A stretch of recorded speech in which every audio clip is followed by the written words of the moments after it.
Moi, je dis souvent que c'est d'une chose que de faire une prière, à demander au Seigneur de nous donner quelque chose, et une autre que de le voir accomplir ce qu'il a dit. Parce que dans les promesses sont rattachées aussi plusieurs autres destinées. Je m'explique. Wow. Quand le Seigneur se révèle à nous et qu'il nous donne une promesse, souvent la promesse n'est pas simplement pour nous. C'est vrai. C'est qu'il va accomplir cette promesse au travers de nous, mais il y a toute une liste des personnes, une nation qui est rattachée à l'accomplissement de cette promesse et qui entre avec toi dans une destinée glorieuse.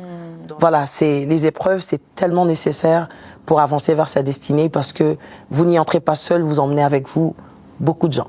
Waouh, c'est fort ce que tu dis parce que c'est vrai que nous on est souvent focus sur le petit problème et qu'en fait Dieu il est en train d'accomplir quelque chose de dingue, de grand. Exactement. Et nous des fois on est focus sur un petit truc quoi. Comment on peut se laisser mieux façonner parce que c'est ça que j'entends quand tu dis les épreuves elles nous forgent, Dieu il travaille notre caractère et tout.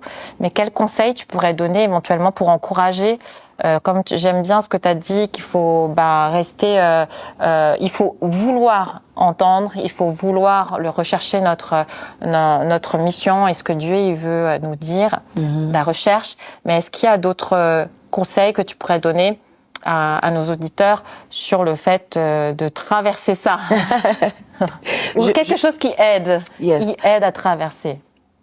Je pourrais résoudre ma réponse en une phrase.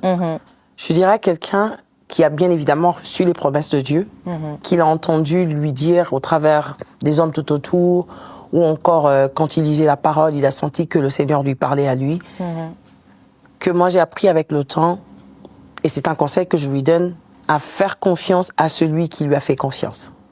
Si le Seigneur descend de son trône et qu'il vous dit qu'il va accomplir quelque chose, je ne dirais pas de ne pas croire en soi, mais de croire en celui qui a parlé plus que vous-même. Parce que si c'est lui qui a relâché cette parole sur moi, la Bible dit qu'il est toujours derrière sa parole pour l'accomplir. Et donc, comme c'est un Dieu qui tient à sa réputation, il fera en sorte de pouvoir l'accomplir pour que je sois témoin et que ceux qui sont autour de moi soient témoins de ce qu'il avait dit et qu'il a fait.